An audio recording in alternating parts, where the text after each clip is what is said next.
Cancillería ecuatoriana coordina un vuelo humanitario para el retorno de nuestros compatriotas que están en medio de la guerra entre Israel y el grupo extremista Hamas.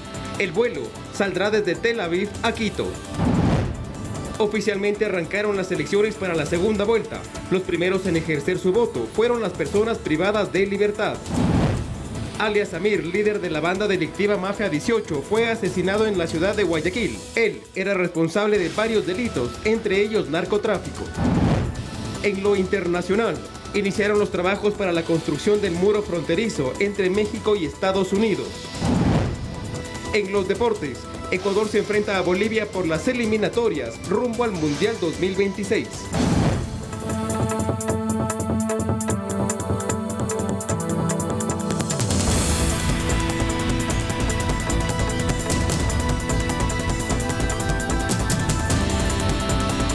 Amigos televidentes, buenas noches, ¿cómo están? Bienvenidos a la emisión estelar de Noticias 7. Tenemos amplia información para ustedes y también en el ámbito deportivo. Fer, ¿cómo estás? Buenas noches. ¿Qué tal, Meche? ¿Cómo andas? Un fuerte abrazo para ti y para todos. Un gusto acompañarlos a esta hora de la noche en nuestro noticiero estelar. Y qué mejor arrancando con las mejores noticias, Meche, porque la selección ecuatoriana de fútbol está ganando en La Paz, está ganándole a Bolivia 1-0. Así que acá arrancamos con nuestra oferta informativa.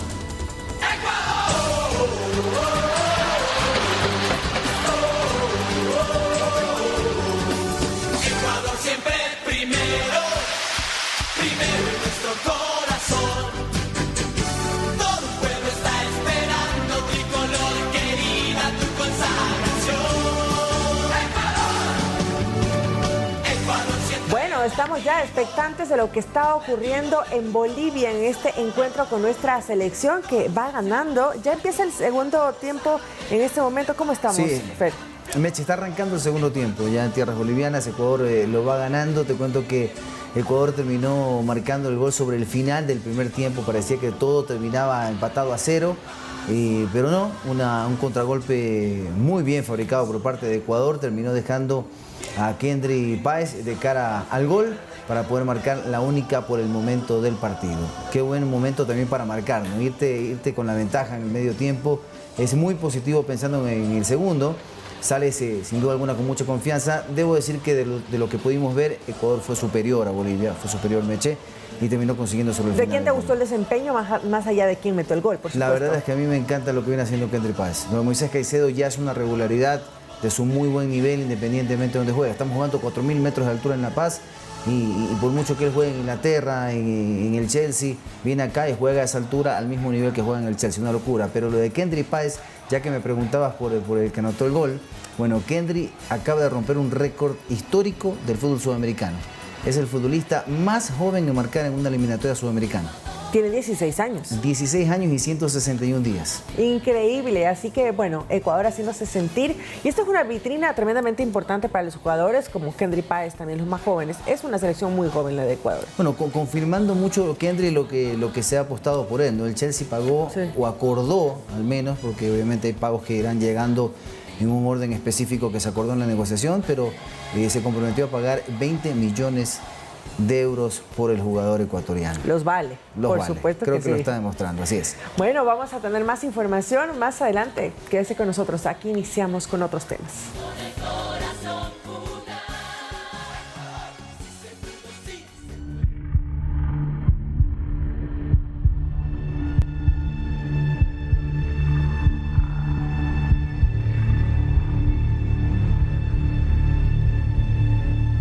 Y bien, a través de un comunicado, la Cancillería del Ecuador informó que coordina un vuelo humanitario para el retorno de compatriotas que están en Israel.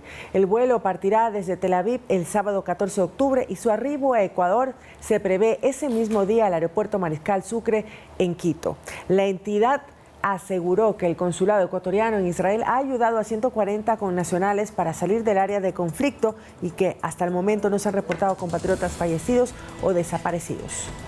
Bueno, y sobre este tema, el presidente de la República, Guillermo Lasso, se pronunció en su cuenta de Twitter donde señaló: para este sábado tenemos listo un vuelo humanitario cubierto por nuestro gobierno con capacidad para evacuar a 260 ecuatorianos en un viaje desde Tel Aviv a Quito. Está activo un comité liderado por Cancillería para asegurar la protección y bienestar de nuestros ciudadanos en situaciones de emergencia en el extranjero, manifestó el primer mandatario.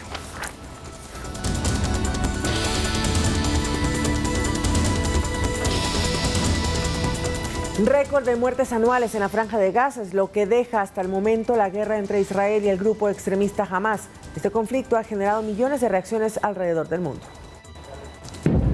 Según las autoridades de Israel y Palestina, la ola de violencia desatada el sábado con la incursión terrorista de Hamas ha causado más de 1.200 muertes en Israel y unas 1.300 en Gaza hasta este 12 de octubre, sexto día de ataques. Es un segundo holocausto definitivamente. Es algo increíble. Estoy muy triste. Mi corazón está roto. Mientras, cientos de miles de desplazados continúan huyendo del terror. Tengo algunos amigos que están desaparecidos, así que es un poco difícil. Estoy aquí porque mi familia está aquí y mis padres están aquí. 200 chilenos, 200 colombianos, 265 mexicanos, 334 españoles y la lista de repatriados sigue en aumento. El temor de salir de mi casa fue una locura. Vivía en un departamento a 5 minutos del hotel donde estaban mis compañeros.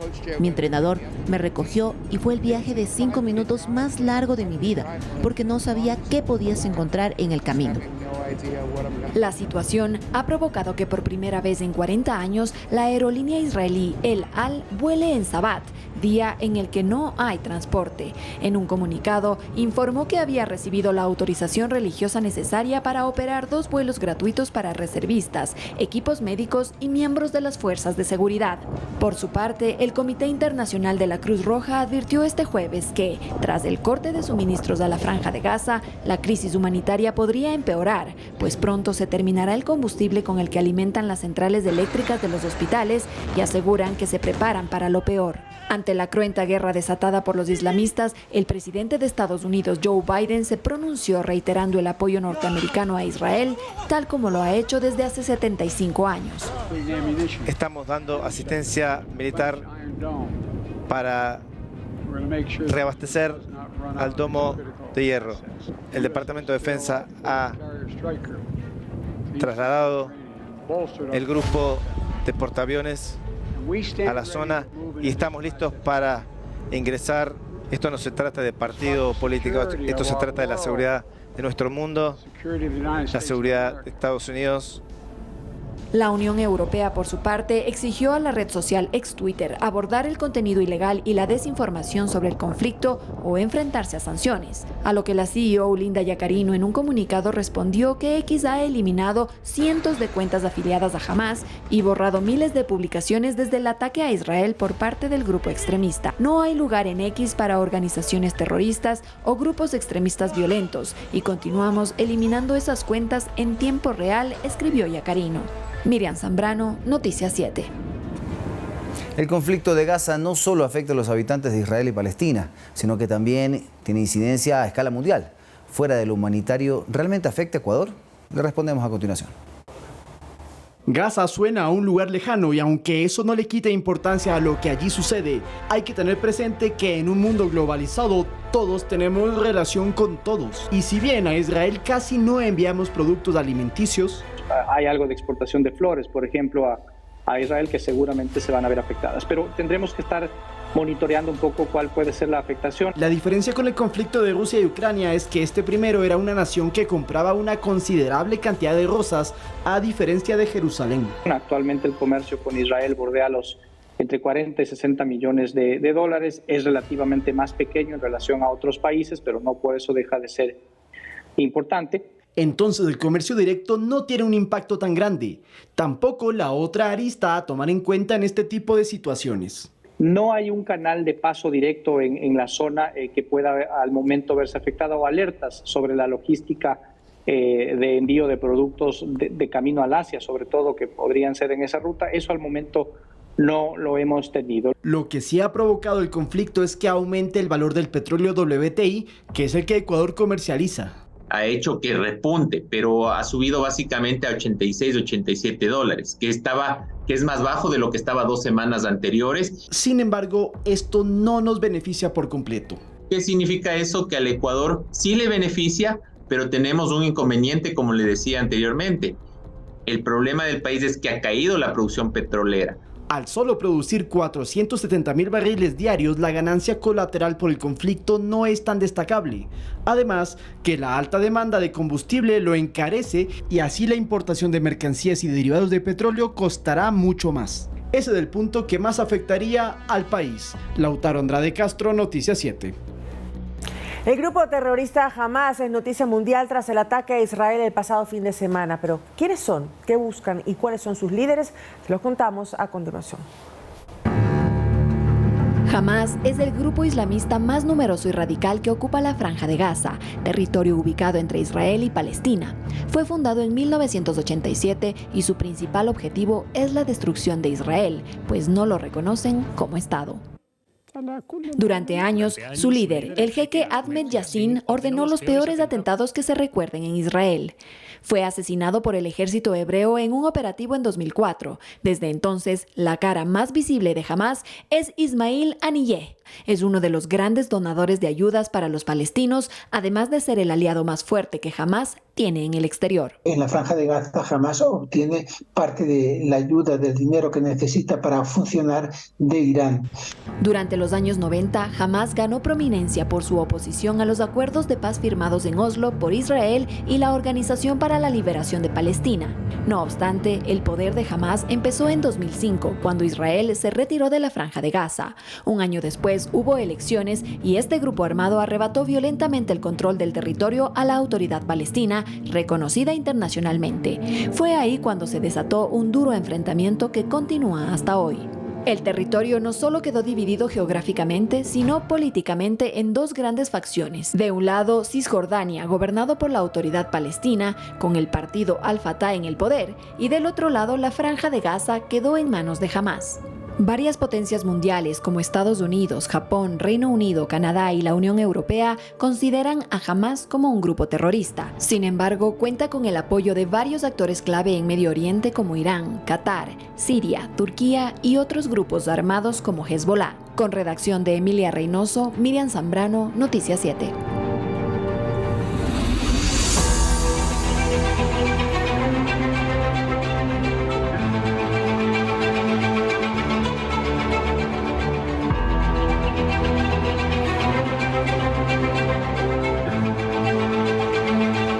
Cambiemos de tema porque desde las 8 de la mañana de este jueves 12 de octubre, los privados de la libertad a nivel nacional acudieron a las urnas para las elecciones anticipadas en segunda vuelta. Además, autoridades detallaron el operativo de seguridad para el domingo 15 de octubre. Oficialmente arrancaron las elecciones para la segunda vuelta. Los primeros en ejercer su voto fueron las personas privadas de libertad sin sentencia ejecutoriada, que en una forma ordenada y bajo un estricto operativo de seguridad acudieron a las urnas. Están 2.803 policías que estamos supervisando y también apoyando al tema de este evento. En total, 4.756 internos ejercieron su voto, de los cuales 4.375 son hombres y 381 son mujeres. En temas de seguridad se informó que 53.707 policías serán desplegados para custodiar los recintos y la seguridad ciudadana. El mayor número son del eje preventivo, 45.535, 6.281 del eje investigativo y 1.891 del eje de inteligencia. Además, se establecieron 3 puntos de mando unificados. El primero en el ECU 911 en Quito, el segundo en la Comandancia de Policía y varios puestos operativos en las zonas y subzonas desplegadas a nivel nacional. Sobre la seguridad de los binomios presidenciales se detalló la cantidad de uniformados que los custodiarán antes, durante y después de las elecciones. El señor candidato Novoa está a cargo de Fuerzas Armadas. La señora candidata Luisa González tiene 3 policías porque también está a cargo de Fuerzas Armadas. El candidato vicepresidencial Andrés Arauz, 21 policías y la candidata Verónica Abad tiene 19 policías. Se dijo también que todo el material electoral ya está en las diferentes provincias. Excepto Pichincha, que sin ningún inconveniente lo culminaremos el día sábado. Sin embargo, en el caso del voto en el exterior, los kits no han llegado a Rusia y Bielorrusia debido a la guerra con Ucrania, mientras que en Israel, a pesar de que el material electoral ya llegó, aún se analiza la posibilidad de suspender las elecciones debido a la guerra con el grupo Hamas, y para ello esperan un informe de Cancillería. En Israel tenemos 293 compatriotas empadronados. Los resultados electorales serán reflejados desde las 18:30 del 15 de octubre. Según dijo la titular del CNE, la entrega de credenciales al nuevo presidente y vicepresidente de la República será el 11 de diciembre. Edison Saavedra, Noticias 7. Los candidatos a la presidencia de la República, Luisa González y Daniel Noboa, aprovechan las últimas horas de campaña electoral para acercarse a sus votantes en diferentes ciudades del país. González cerrará su campaña en Guayaquil, mientras que Noboa lo hará en Santa Elena. A partir de las 0 horas de este viernes entra en vigencia el silencio electoral. Los candidatos a la presidencia de la República continúan con sus actividades de campaña a pocas horas de iniciar el silencio electoral. Ambos coincidieron en Quito el miércoles 11 de octubre. Noboa inició su recorrido en el sur de Quito, sin embargo no culminó con la ruta de la caravana y no llegó a la tribuna de los Shiris, donde se llevaría a cabo el cierre de su campaña. Mientras que su contrincante Luisa González junto a su binomio Andrés Arauz realizaron su cierre en el sur de Quito en horas de la noche. Este jueves 12 de octubre, Noboa arrancó su último recorrido en la ciudad de Cuenca. Al mediodía se trasladó a Guayaquil y culminará sus actividades en Santa Elena, donde se programó su cierre de campaña a las 8 de la noche en Muey. Recordemos que el silencio electoral arranca desde medianoche de este 12 de octubre. Es decir, los candidatos no podrán hacer promoción de sus candidaturas. En caso de incumplirse, se constituirá una infracción electoral que será sancionada de conformidad con la ley. Según el Código de la Democracia, la multa sería el equivalente al 50% de un salario básico unificado, es decir, $225. Esta se impondría a quien haga propaganda dentro del recinto electoral en el día de los comicios o a quien haga propaganda electoral en los días en que dicha propaganda se encuentra prohibida por la ley. Manuela Bedón, Noticias 7. Y este domingo 15 de octubre, alrededor de 13.4 millones de ecuatorianos acudirán a ejercer su derecho al voto. Presta atención a las siguientes recomendaciones para que no se lleve sorpresas en esta jornada democrática. ¿Ya está preparado para este 15 de octubre? ¿Conoce su lugar de votación? ¿Aún no? Preste atención a las siguientes recomendaciones. Previo a salir de casa, consulte dónde votará. Esto lo puede hacer a través de la página web lugardevotacion.cne.gov.es. Además, hay otras alternativas. Una de esas es el aplicativo CNE App, el cual usted ingresa su número de cédula y le sale la ubicación de dónde va a sufragar y si es que ha sido designado como miembro de la Junta Receptora del Voto. Tenemos también el CNE Bot, que es a través de la aplicación o de la red social Telegram, que usted busca CNE Ecuador, ingresa su número de cédula y le sale toda la información pertinente. También tenemos la llamada al 150, que es una llamada totalmente gratuita. No te olvides de tu documento de identidad, requisito principal para sufragar, esté vigente o caducado. Igual sirve. Evita llevar bolsos grandes o mochilas, así se garantiza el rápido ingreso al recinto. Además, no lleves cubierto tu rostro para tu fácil identificación. Una vez llegue a la Junta Receptora del Voto, se encontrará con algo así: una urna y un biombo donde usted podrá sufragar. Aquí también hay un esfero. Le entregarán una papeleta de votación de este tamaño. Es de color café claro, donde usted tiene las dos opciones para votar. Se considera un voto válido cuando se elige solo una opción. Si usted anula o elige más opciones, vota por los dos para que ninguno de los dos se enoje, pues se anularía el voto. Una vez consignado su voto, lo deposita en la urna y no se olvide de retirar su certificado de votación. Pero, ¿qué es lo que no puede hacer el domingo en el recinto electoral? Está prohibido hacer proselitismo político, acudir en estado etílico, en este caso acudir a hacer relajo, en este caso podríamos llamarlo así, y también considerar que no podemos ir con ningún identificativo de alguna organización política o un candidato. Preste atención a todas estas recomendaciones y así evitará inconvenientes y retrasos. Con imágenes de José Luis Gualotuña, Olga Velasco, Noticias 7.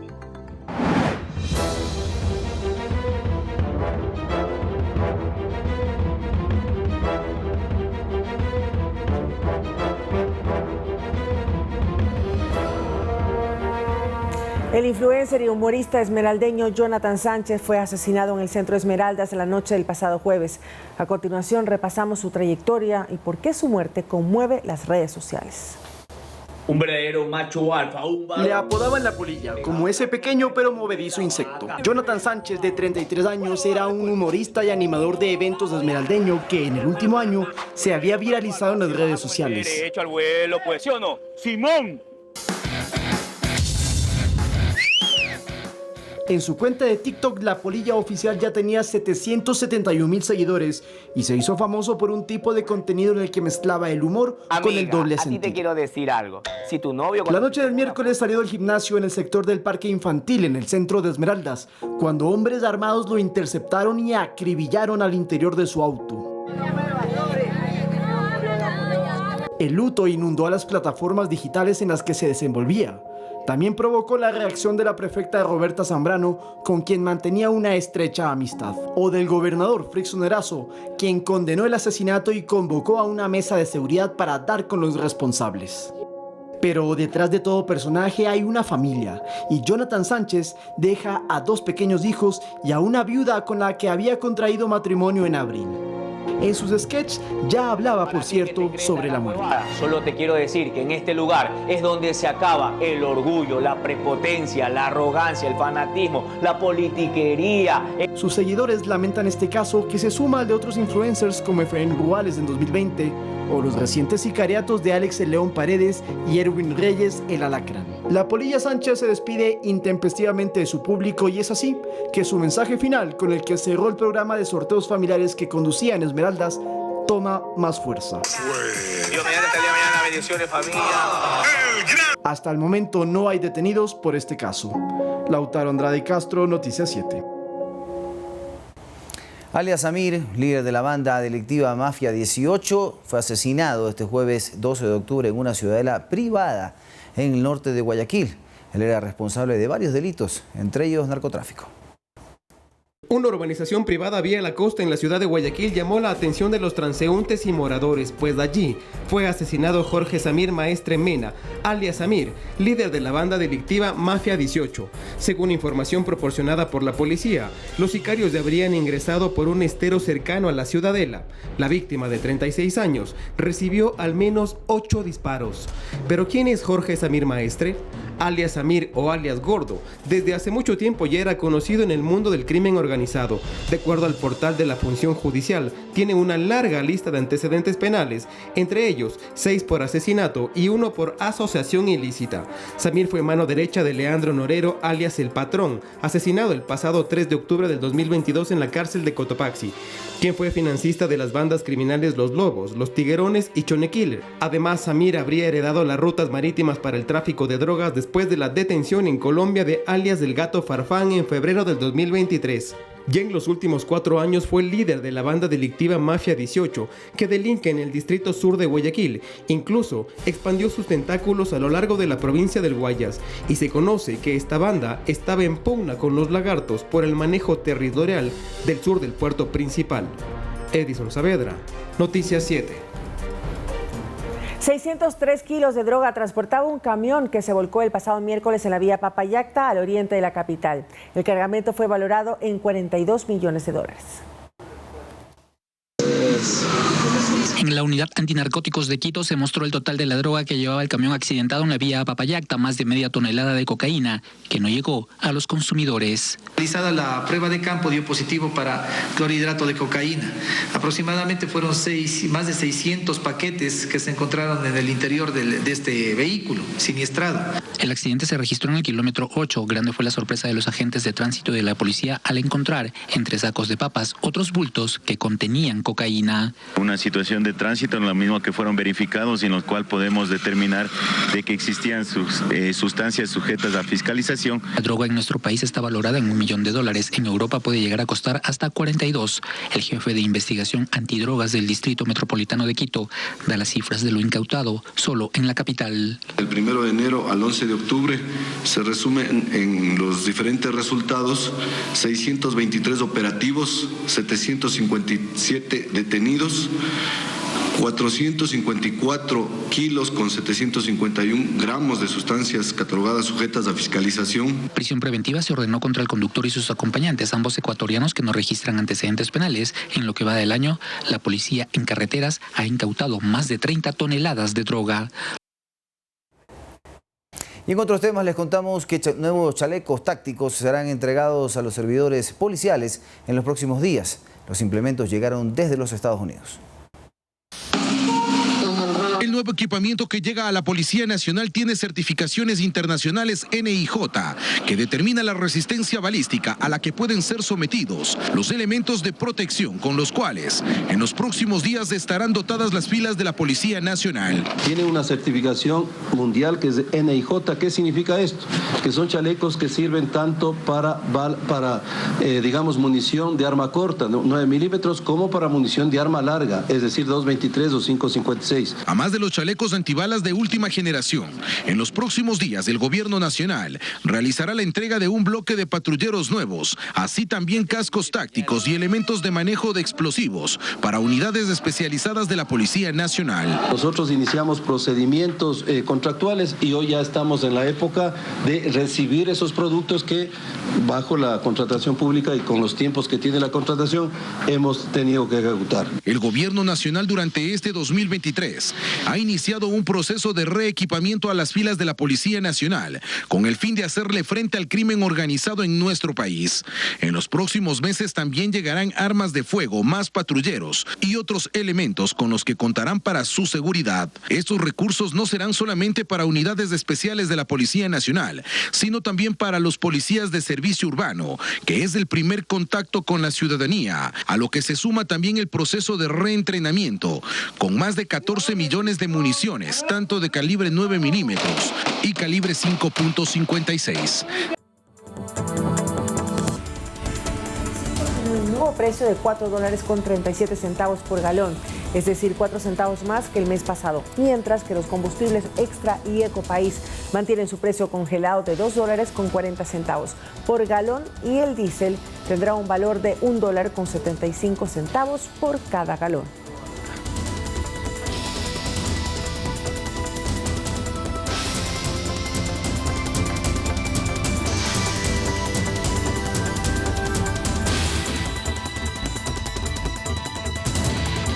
Ahora les contamos que una verdadera batalla campal se vivió en Guayaquil durante la recolección de carpetas en un supermercado de Guayaquil. El motivo: el establecimiento anunció la apertura de vacantes para su nueva sucursal en Ceibos. El trabajo era para atender perchas, cajas, panadería, bodega, ferretería y otros. Sin embargo, las personas llegaron desde la madrugada, ya que la recolección de carpetas comenzaba desde las 9 de la mañana. En redes sociales circulan videos en los cuales se observan la turba de personas que buscaban una oportunidad de empleo. Y así terminó.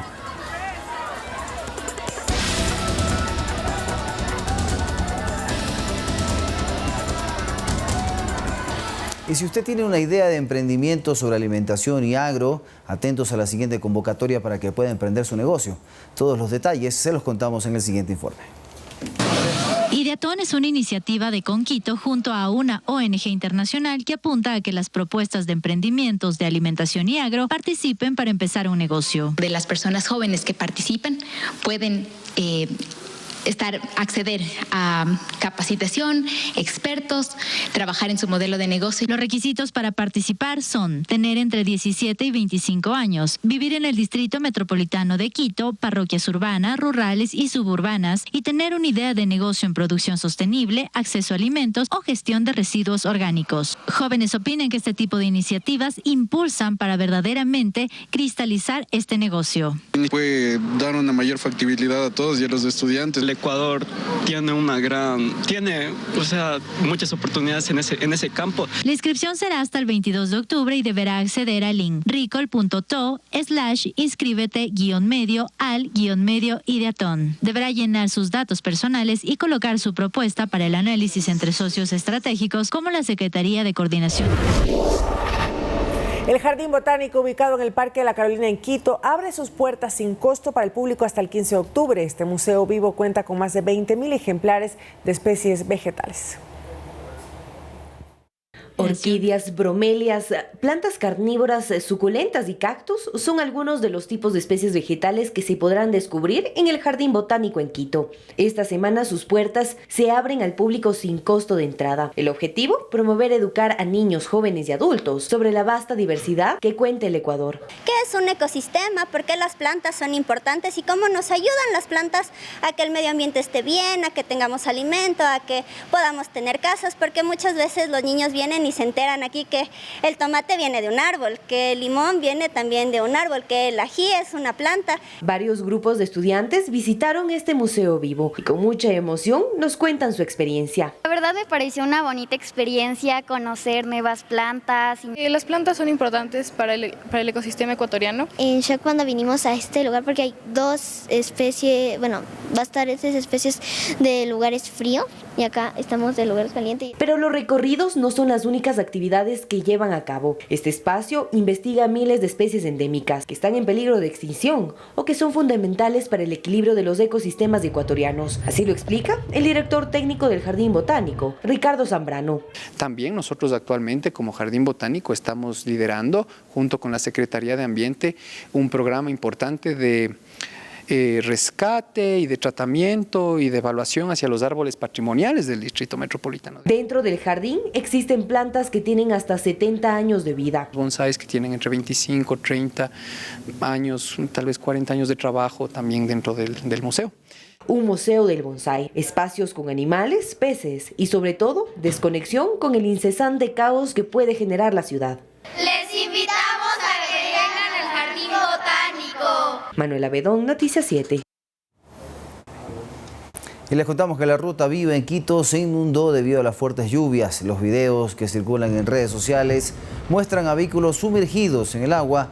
El ECU 911 confirmó que varios vehículos se quedaron atrapados a la altura del kilómetro 8 de esta vía de alta velocidad que conecta a los valles de Tumbaco, Cumbayá, Pifo y Tababela. En total, el ECU 911 recibió 15 llamadas por acumulación de agua, mientras que en la avenida Osvaldo Guayasamín, a la altura de Puembo, hubo un deslizamiento de tierra que bloqueó el paso vehicular.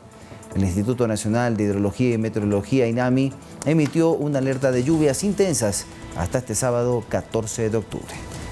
Con esta información hacemos una pausa. Regresamos con más en un noticiero estelar.